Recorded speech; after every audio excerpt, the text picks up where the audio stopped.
Hello! This is a little bit of a video review, kind of sort of Deadzone 2nd edition. Played a few games now, and I just want to go through what my thoughts are on this, the rulebook, the miniatures, the quality, and everything else, and how the game plays. So, the miniatures themselves, put them together.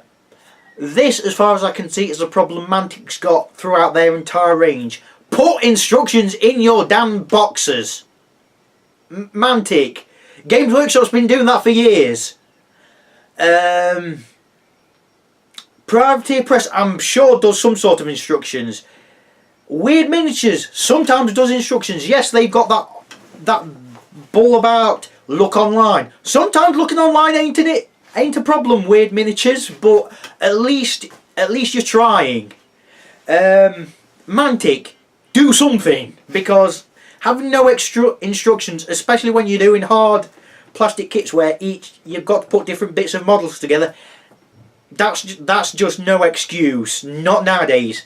With that resin restic stuff, you had more leeway, but no, in your boxes you've got no instructions, and in some of your kits you need instructions, because yes, you've got letters where bits go to models, but some bits ain't got letters, and some bits don't even fit together properly. So it's just a case of, is this right? I'm pretty sure it is. I've got no instructions, so I don't know. It's frustrating because Mantic's miniatures have come on leaps and bounds so far.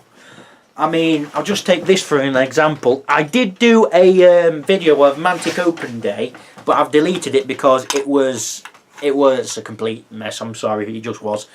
But look at this. This is used for Warpath, and this is for the Enforcers. This is as big as one of Workshop's planes.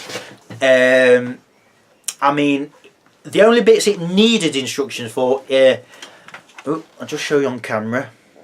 These sections, the air intakes here, that's and the hull section where you can transport people. They're the only bits you kind of needed instructions, but it was really easy to put together. You got one free with the open day. That is one case where you didn't need instructions, but I got the Forge Father starter set and the the Vermine starter set for Deadzone. They needed instructions. They really did, because some of the bits, that's just no. The Iron Guard, the Forge Father, really hulked up tough guys. They're kind of like Dwarf Terminators. Both legs you have to glue together, and some of the bodies don't fit with some of the legs, and it's not really labelled which go to which. It's like, Mantic, give us instructions! Come on! There's no excuse when you're doing proper hard plastics, and a lot of this was funded through Kickstarter, so your excuse, Mantic, I'd love to hear it.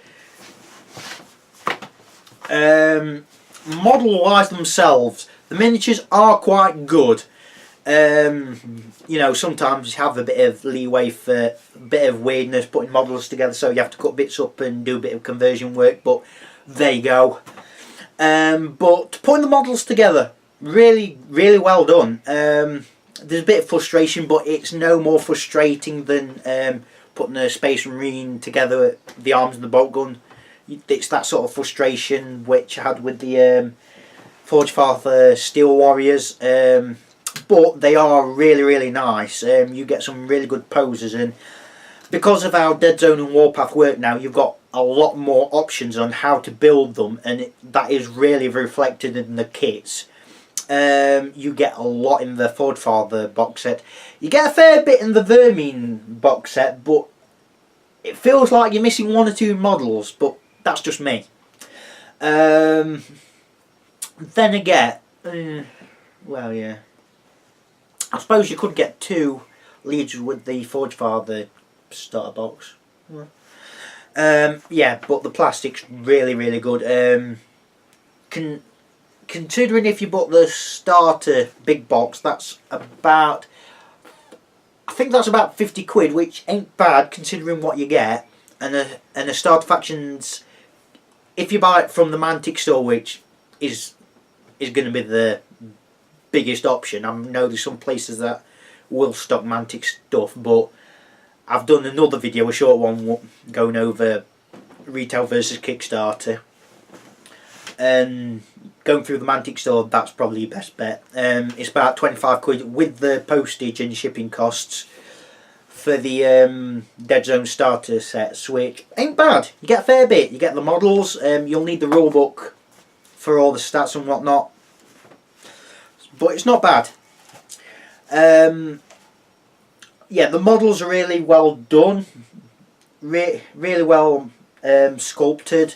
It's only on the ones that are still using that red stick stuff, which it's resin, sod off. Which you might have a bit of flash on where you have to scrape it down and whatnot. It's only on the Brockers that are using that, and the Progenitors, which is still using that. But again, they go together not too badly. The Brockers, you have to do a bit of using a bit of muscle to push all the bits together because it is a bit tight, but they, once you've glued them on, ain't gonna come apart. So that's that. Put instructions in your boxes, Mantic. It ain't difficult, and you've been doing this for long enough. You should know damn better. So that's my rant over that. Done. Models good. Instructions none. So onto the rule book. The rule book's, I think, about 20-25 quid. Pretty good. How many pages is it? 110, 111, 12,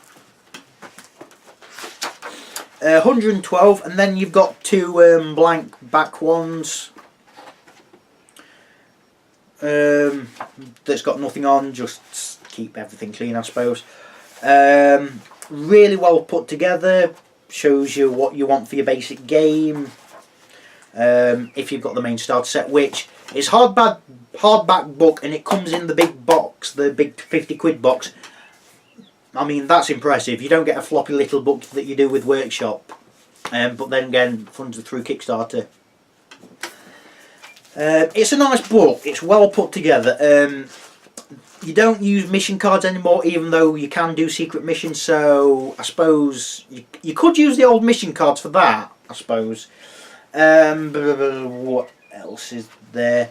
There's different mission types like before. There's campaign options you can do. You've also got all of the factions. All of the stats are in the book now. There are no cards. Some of the factions, like the Martians they did for Mars Attacks, aren't in anymore, which is a bit of a shame, but it's, there you go. They've also got mercenaries, which, a lot of them anyway. Some of them have been took off, like the Orc with jetpacks, just a Orc specialist now, which, you know, why not? Why not? I say why not.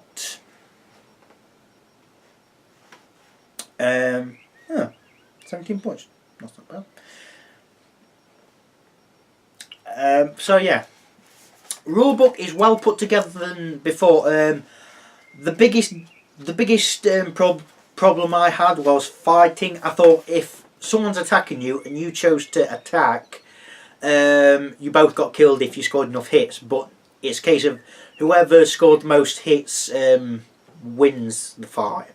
So if your survive value is better, use that. If your fight value is better, use that. So there you go. Yeah, it's really well put together, better than the first edition one, and the first edition one was floppy plastic thing. Well, floppy and softback one. It wasn't that great, but there's a bit background to each faction. There's a bit background for each of the units you can pick. A lot more options on how you form your squad. You've got loads of different weapon options. You've got some equipment you can take. there's really different ways you can theme your force, because each leader has a army ability, which if you roll the Mantic Splat, in that you can activate on your command dice, you can activate a leader ability, and you've got 2 leaders, maybe 3, maybe even 4 leaders, depending on your faction you play. For instance, for the Forge Fathers, you've got your Steel Warrior Huskarl, you've got your Chief Brocket, and then you've got your Forge Guard Brocket Huskarl. So you could have one of them 3 leaders, and then in that, if you took the Chief Brocket, you could have Brockers as your main troop, and then specialists. You could have Brocker specialists. You could have Brocker bike for vehicles. You could have Brocker engineers. You could have bomb bots. You could have Inferno drills. So yeah, you have a lot of options. It's much clearer on how stuff works as well. I mean, and it also lists properly the special rules, which it didn't really do before. I mean, you've still got to look a little bit to see what some of the rules do, but it's a lot clearer now. I mean, vehicles is way quicker to know what it does. So yeah. So there we go. How the game plays, a lot quicker than before. They have took off Overwatch, which you might think is a shame, but it was another thing where it was annoying. They've took off readiness levels, so there's no aggravation, no panicking sort of thing. It's just basically, if you're pinned, you're knocked down. If you're standing up, you're fine. They've also made suppression a proper thing now, because in first edition suppression was incredibly convoluted. How it works now is, if a weapon's got suppression, it suppresses everyone in the square, in the cube, sorry, because it works in a 3D cube level. And it just knocks people over if they're pinned. And pin gives you bonuses if you're in combat with someone who's pinned. Whereas before, you had to pin someone enough to do damage with them with a HMG, which you fire enough bullets, you're going to damage them. Yes, but it's going to take longer than it should do. So that's my thoughts on that. Is it better than first edition? Yes. Has it come too late to be a skirmish game? No. No, it came out last year, and it came right at the right time. That Shadow War Armageddon from Games Workshop, that people will play that, but that's coming way too late for a skirmish thing. There's way too many skirmish games for it to try and occupy that space in. Considering how the forces work in that, it's missed off so many models. Like for Tyrannids, for example, you can't use Elictowitch. That doesn't make sense. But that's just what I think of it. I think Deadzone 2nd Edition is a fantastic game. You don't need to have too many models for it to be good. You can if you want, but again, that's just me. You could just have the starter set, but you are missing out on so many different things you can have. So, I'd say a 9 out of 10 from me. Overall, the thing that would stop it from being a 10 out of 10 is no game's perfect, and the no instructions thing is a real annoyance to me. So with that, that's it for me for now.